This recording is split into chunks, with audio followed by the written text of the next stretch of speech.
Boa noite, Leonardo Jardim. Parabéns pela conquista aí do Campeonato Carioca. Chegou conquistando o título.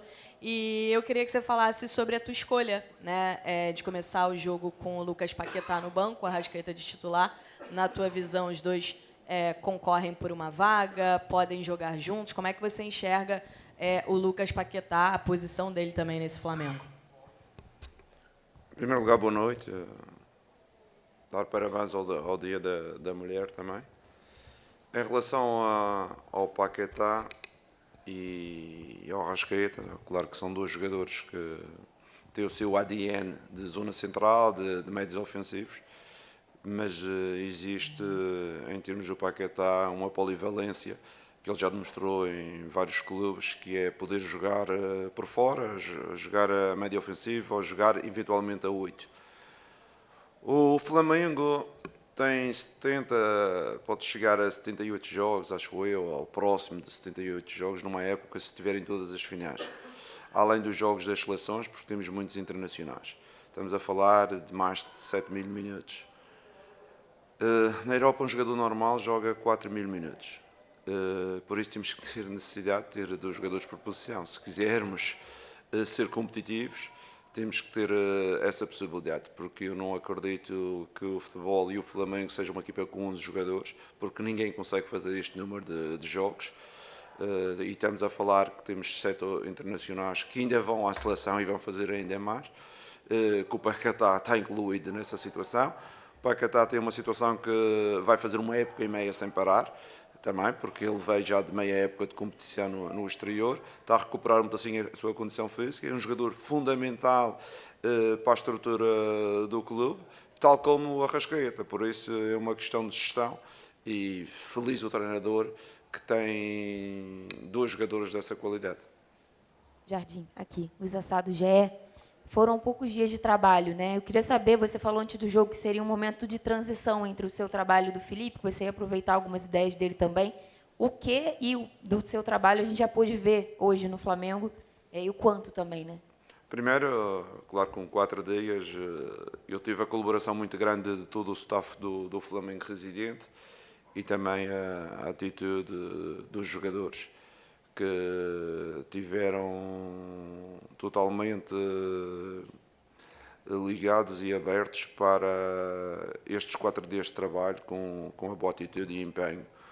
Em relação... A pergunta é? Com certeza que nós utilizamos muito daquilo que o Felipe tinha realizado.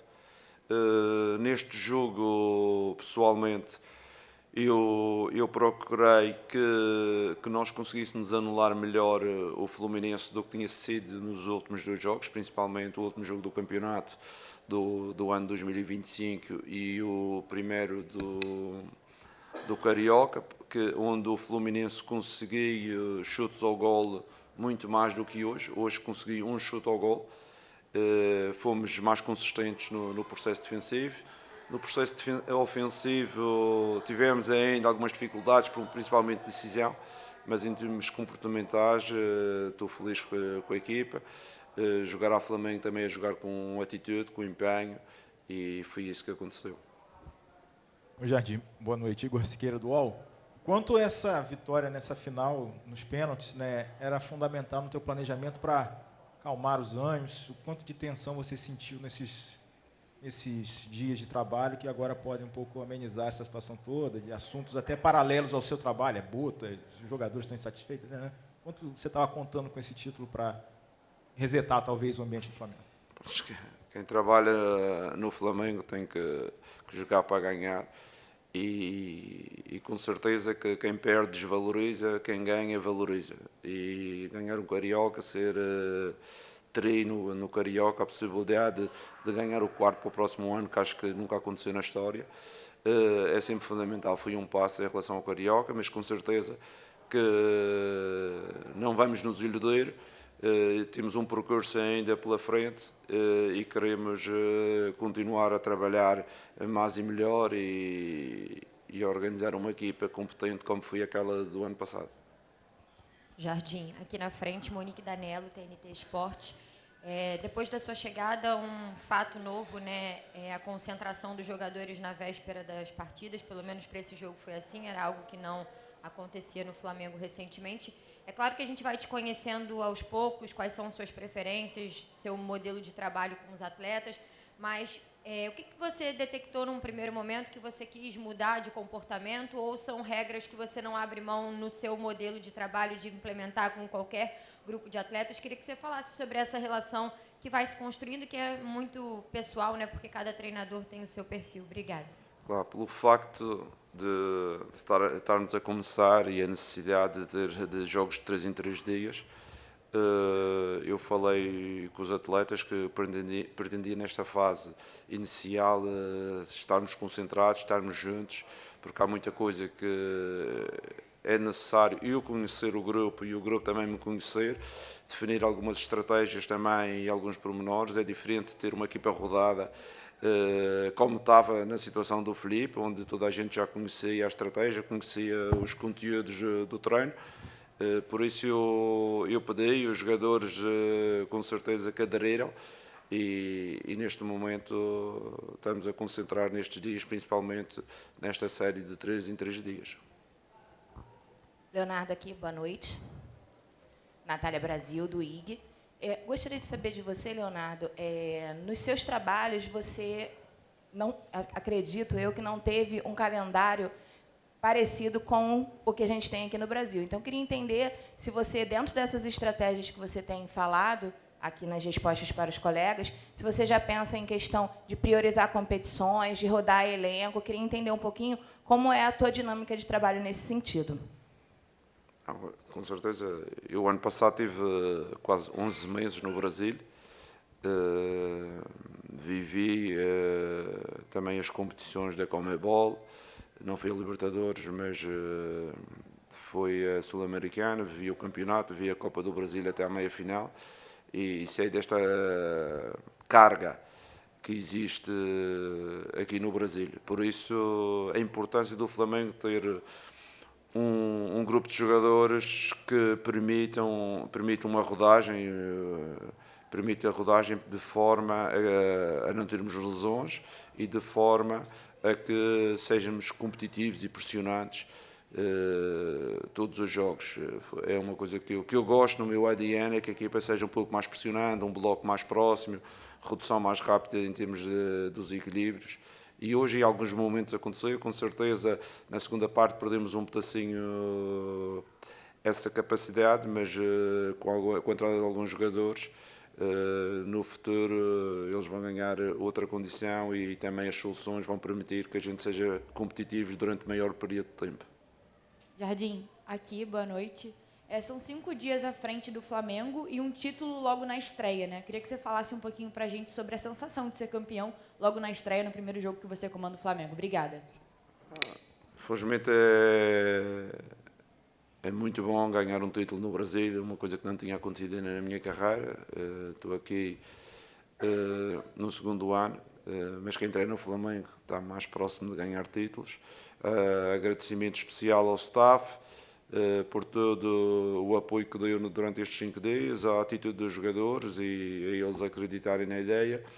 E também um grande abraço ao Filipe, porque ele construiu esta equipa, apesar de eu ter saído. Jardim aqui, boa noite, Cidão Marinho do Litoral News. Queria que você falasse um pouco do sentimento de estar na beira do campo, num Fla-Flu, dos maiores clássicos do Brasil. E aí, de fato, a pergunta que eu quero fazer. O Filipe Luiz, ele falava que odiava sofrer gols. E a equipe vinha sofrendo muitos gols. Lá em 2019, seu compatriota Jorge Jesus falava que, para ele preferia vencer um jogo de 5-3, 5-4. Ele queria vencer marcando muitos gols e não importava quantos gols sofria. Para você, é de fato uma linha que tem que passar sempre zerada, ou é mais nessa linha do português Jorge Jesus, que dá para vencer de 5-3, 4-2? Como você vê isso? Em primeiro lugar, é uma satisfação muito grande estar aqui no banco e estrear num Fla-Flu. Há muitos anos atrás, eu vim aqui ao Brasil ver um Fla-Flu no antigo Maracanã e foi uma experiência extraordinária. Em relação ao ganhar, com certeza que o mais importante é ganhar. mas gostamos de ter uma equipa equilibrada em relação ao jogo e da análise que fiz nos últimos jogos do Fluminense contra o Flamengo. Verifiquei algumas transições onde fizeram golos, criaram situações de perigo, e hoje, em termos estratégicos, conseguimos ser mais compactos e isso permitiu um maior equilíbrio, só um remate ao gol do adversário, mas com certeza que temos ainda muito para progredir como equipa.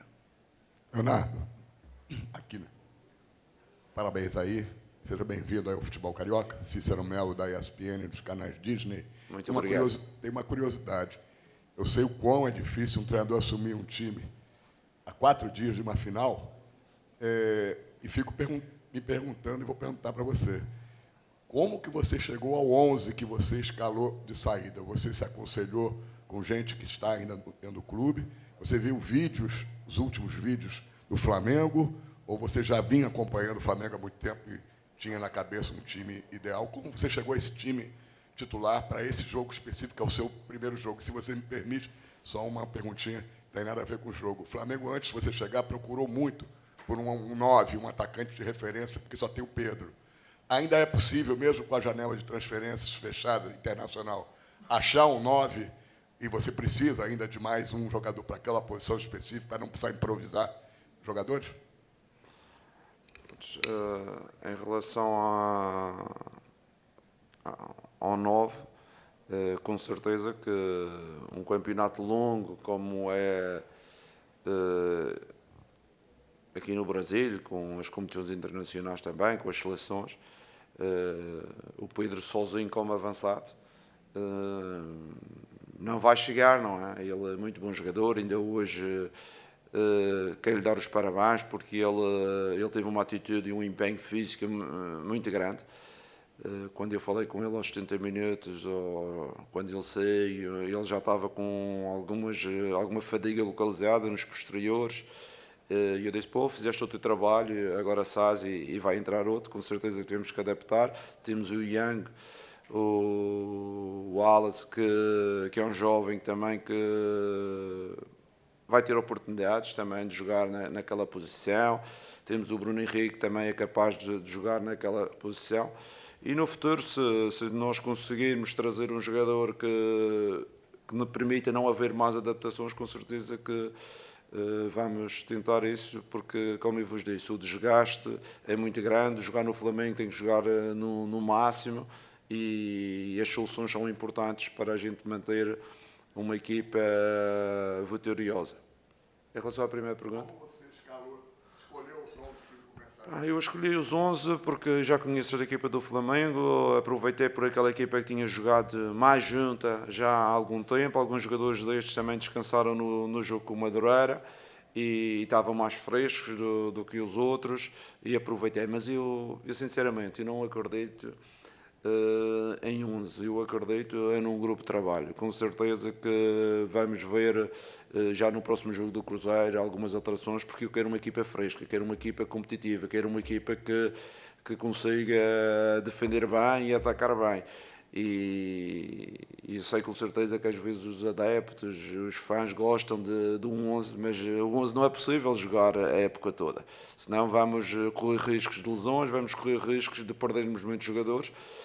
O importante é termos soluções. Como falei anteriormente do Paquetá, que para mim é um titular, o Cebolinha que entrou, temos ainda o Nico, temos o Everton, que é um jovem muito importante, temos o Danilo, temos o Royal e o Ayrton. Temos várias soluções que têm que ser utilizadas para que a gente consiga ser competitivos, porque não há outra forma. Não há outra forma de conseguir esse tipo de situações. E com certeza que nós temos alguns jogadores que já são experientes, de grande qualidade, nacional e internacional, mas ninguém vai pedir para que joguem sempre, porque a seguir o risco de lesão é muito grande. Boa noite, Leonardo Jardim. Aqui, Lucas Bayer do Lance. Parabéns pela conquista. Acredito que as próximas horas vão ser para comemorar esse título, mas já nessa semana tem um grande jogo contra o Cruzeiro, uma grande equipe que também foi campeã nesse domingo. E você vai reencontrar seus ex-companheiros, enfim, jogadores. Também eu reencontro o Tite com o Flamengo, um jogo importante por isso também. mas quero saber para você como vai ser, como é que você trabalha com esse reencontro e também o quanto isso pode ser importante na sua preparação para o jogo. Já conheceu um elenco que há pouco tempo você esteve junto, queria saber como é que vai ser essa preparação para o jogo. Obrigado.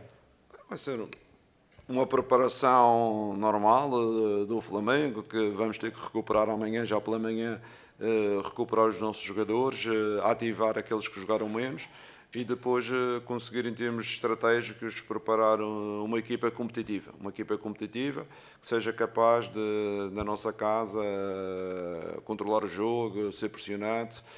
Com certeza do outro lado também tem uma excelente equipa. O Cruzeiro, no ano passado, conseguiu bons resultados com o Flamengo. Espero a gente quebrar esse enguice. Jardim, Vitor Nicolau, da Flamengo TV. Parabéns. Hoje deu para notar que no primeiro tempo você conseguiu anular ali com o time, o plano de jogo, as principais transições do Fluminense, que é um time de muita transição, dando liberdade para os zagueiros dele jogarem, interceptando bolas num bloco muito compacto ali no meio de campo. E você parece ter variado bastante a altura desse bloco, né? Ora um pouco mais baixo, ora um pouco médio e alguns momentos mais alto. Muito compacto lateralmente também. Só que na hora de sair, o time não parecia ter tantos jogadores de velocidade como normalmente tem nos trabalhos que você atua. Primeira pergunta, você coordenou, foi com isso que você gastou mais tempo nessa semana? Altura do bloco, compactação do bloco e momentos ali de defesa?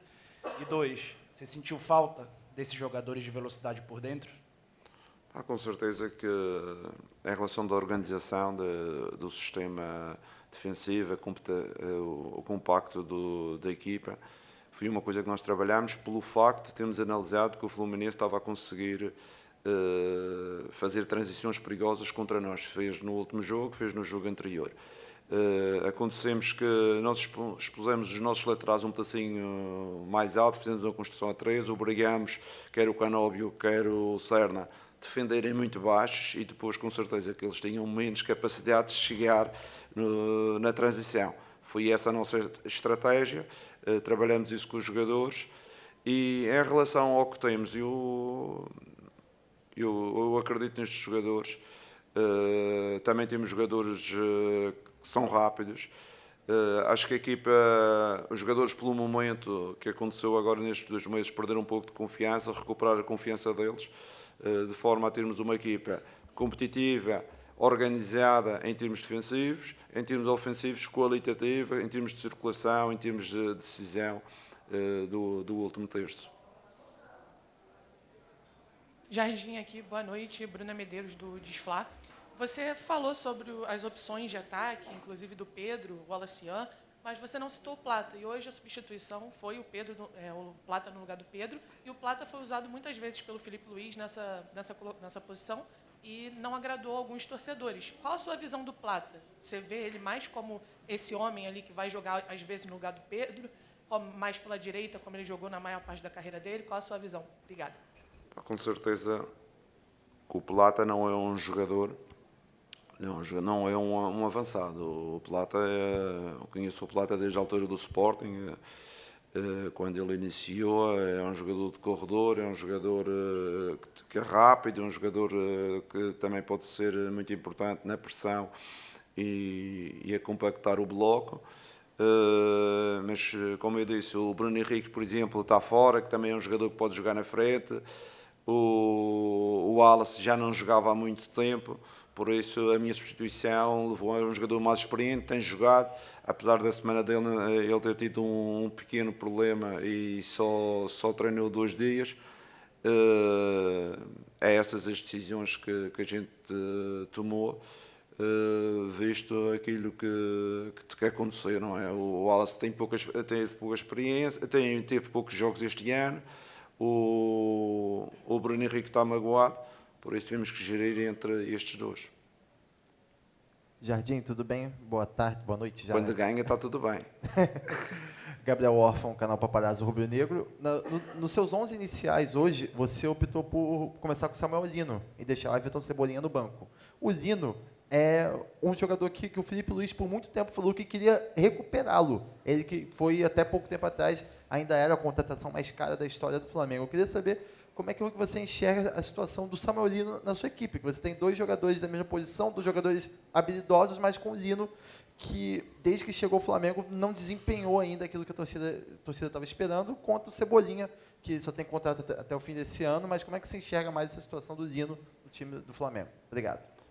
Em relação aos contratos, isso é mais para a parte diretiva.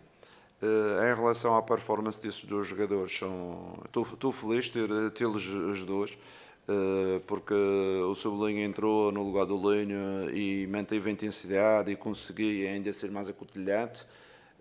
Possivelmente no futuro o Cebolinha está de início e o Lino vai lá e entra, e a gente tem essa capacidade e a satisfação de ter 2 extremos por esse lado, que possam dar qualidade, dar intensidade ao jogo, e de 3 em 3 dias. E vocês sabem que os extremos, ou esses pontas, na minha estrutura, são jogadores que têm algum trabalho, porque têm que equilibrar o jogo, têm que defender, têm que atacar, e porventura fico feliz de ter as opções. Mister aqui, boa noite, parabéns. Bruno Vilafranca, da TV A Crítica. O senhor falou agora há pouco, também falou na sua coletiva de apresentação sobre tempo, né? E tempo é uma coisa que os técnicos no Brasil têm muito pouco. Você não teve a pré-temporada, né? No Flamengo, está chegando agora, mas a gente está mais perto da pré-temporada do que do restante dela. E o senhor já tem agora mais um jogo importante, vai ter provavelmente, claro, com a parada da Copa do Mundo, eu sei, mas no Brasil é quarta e domingo, quarta e sábado. Tempo é uma coisa que vocês não têm. Sabendo desse jogo contra o Cruzeiro, mas isso serve para o restante da temporada, como é que o senhor está vendo essa questão? Tendo que recuperar jogadores e, ao mesmo tempo, com pouco tempo de campo e bola, justamente por conta dos jogos um atrás do outro. Como é que o senhor coordena isso internamente? Porque o senhor tem que montar o time à sua maneira, mas não tem tanto tempo de campo e bola. Tenho que organizar as coisas de forma a conseguir trabalhar, não é? E também conseguir montar a equipa, e aproveitando sempre aqueles que não jogam para trabalhar mais um pouco, e esses que não jogam, ao trabalhar, vão ganhar condição, vão jogar mais, e os que tiverem a jogar mais, recuperá-los. E há gestão aqui destes elementos todos. Eu perguntava-me, se estivesse no início da época, como é que eu fazia? Eu fazia assim, jogava os 11, os outros treinavam uma semana. Depois jogava os outros treinavam uma semana. Só era possível assim, era a minha estratégia se eu estivesse aqui no início da época. Mas como não estou agora, por isso tenho que organizar desta forma. Aqueles que não jogaram hoje, talvez amanhã de manhã já treinam bem, vamos treinar não só o físico, mas também vamos trabalhar a organização, e alguns desses podem já se apresentar pelo Cruzeiro, porque 3 dias depois, talvez os que não jogarem contra o Cruzeiro já vão se apresentar contra o Botafogo, e assim sucessivamente. E isso tem que ser uma gestão do técnico, para manter os jogadores durante uma época saudáveis e permitir que a equipa seja competitiva, para conseguir os objetivos e lutar por todas as competições, como sabem que é o ADN do clube. Mister, Roque Hudson, coluna do Fla. Na gestão do Felipe, falava-se muito sobre a questão mental dos jogadores, né? E o Flamengo perdeu ali a Supercopa, perdeu a Recopa. E na sua chegada, como é que você pôde avaliar o mental desses jogadores e quão importante foi essa vitória hoje nesse quesito mental, que também faz muita parte do futebol nesse momento? Qual é a tua avaliação do estado mental dos jogadores e anímico? Com certeza que quando cheguei os jogadores estavam tristes por 2 fatores, porque não puderam ajudar mais o Felipe, e o Felipe era uma pessoa que eles tinham muito carinho. Estavam tristes por ter perdido 2 competições que eram importantes nesta primeira fase, que era a Supertaça e também a Recopa. E queriam mostrar, porque há muita gente aqui que os nossos jogadores têm dignidade, os jogadores também têm brilho, e queriam mostrar. E nós trabalhamos um pouco em cima desse brilho, em cima dessa capacidade, porque são homens, são pais de família, e eles quiseram reagir e quiseram mostrar que também podem ser outra vez competitivos. E é isso a nossa estratégia em termos de futuro, isso psicológico, trabalhá-lo de forma que voltamos outra vez a ligar o on para sermos competitivos, porque existe sempre em todas as equipas, as grandes equipas, quando ganham muito num ano, no outro ano às vezes dá um relax, e é esse momento agora que nós percebemos, e toda a gente percebe, e os jogadores estão imbuídos desse espírito de voltar outra vez a ligar para mostrar aquilo que são capazes. Jardim, boa noite. Fábio Torres, canal da Eco SRN. Sobre a saída de bola do Flamengo no jogo de hoje, muitas vezes saiu jogando numa linha de 3. Uns volantes baixando, ora o Jorginho, ora o Eric Pulgar, para fazer essa saída, e os laterais espetavam bastante, jogavam muito agudos. Isso permitiu também com que tanto Samuel Lino quanto o Carrascal fechasse um pouco mais por dentro nessa movimentação de ataque. Isso foi algo planejado para o jogo de hoje, ou é uma ideia tática que você tem para implementar no Flamengo nas próximas partidas? Como eu disse anteriormente, com certeza que é uma situação que pode ser de futuro, mas no jogo hoje a importância de expor os nossos laterais era para baixar também o Canóbio e o Serna, que se eles estivessem baixos iam ter mais dificuldades de contra-ataque. E foi isso que nos provocou dificuldades no jogo da Taça e no último jogo do campeonato, e não queria estar a repetir a dose, e disse aos jogadores, se conseguirmos pôr os pontas mais baixos, o contra-ataque vai ser feito ou pelo ponta de lança, ou muitas vezes pelo meio ofensivo. E é aí 3 no meio, a gente somos capazes de gerir, e em termos estratégicos foi isso o nosso plano, e que acabou por correr bem, porque chutaram uma vez ao golo, ao contrário do que tinha acontecido nos últimos jogos, onde tinham chutado 6 ou 7 vezes e tinham feito golos. Ok? Muito obrigado a vocês.